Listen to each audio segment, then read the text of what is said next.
जिल्ह्यात महिन्याच्या पहिल्या सोमवारी आयोजित करण्यात येणारा लोकशाही दिन आज जिल्हाधिकारी अमोल येडगे यांच्या उपस्थितीत पार पडला।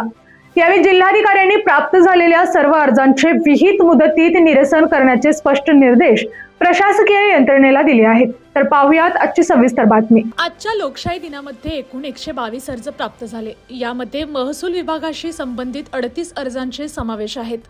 महसूल खात्यांतर्गत करवीर तहसील कार्यालयाकडे 5, पन्हाळा तहसील कार्यालयाकडे 11 तर इतर महसूल कार्यालयांकडे 22 अर्ज प्राप्त झाले आहेत।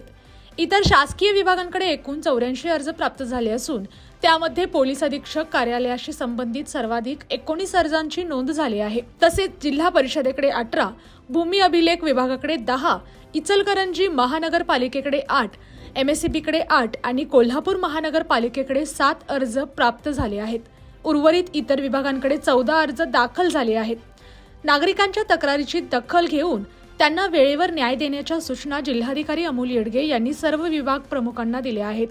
यावेळी निवासी उपजिल्हाधिकारी गजानन गुरव, अतिरिक्त मुक्त कार्यकारी अधिकारी संतोष जोशी, मुद्रांक उपजिल्हाधिकारी बाबासाहेब वाघमारे, भूमी अभिलेख जिल्हा अधीक्षक शिवाजी भोसले यांच्यासह विविध विभागाचे प्रमुख उपस्थित होते। आजच्या लोकशाही दिनामध्ये एकूण 122 अर्ज प्राप्त झाले। यामध्ये महसूल विभागाशी संबंधित 38 अर्जांचे समावेश आहेत। महसूल खात्यांतर्गत करवीर तहसील कार्यालयाकडे 5, पन्हाळा तहसील कार्यालयाकडे 11 तर इतर महसूल कार्यालयांकडे 22 अर्ज प्राप्त झाले आहेत। इतर शासकीय विभागांकडे एकूण 84 अर्ज प्राप्त झाले असून त्यामध्ये पोलीस अधीक्षक कार्यालयाशी संबंधित सर्वाधिक 19 अर्जांची नोंद झाली आहे। तसेच जिल्हा परिषदेकडे 18, भूमी अभिलेख विभागाकडे 10, इचलकरंजी महानगरपालिकेकडे 8, MSCBकडे 8 आणि कोल्हापूर महानगरपालिकेकडे 7 अर्ज प्राप्त झाले आहेत। उर्वरित इतर विभागांकडे 14 अर्ज दाखल झाले आहेत। आजच्या लोकशाही दिनामध्ये एकूण 122 अर्ज प्राप्त झाले। यामध्ये महसूल विभागाशी संबंधित 38 अर्जांचे समावेश आहेत।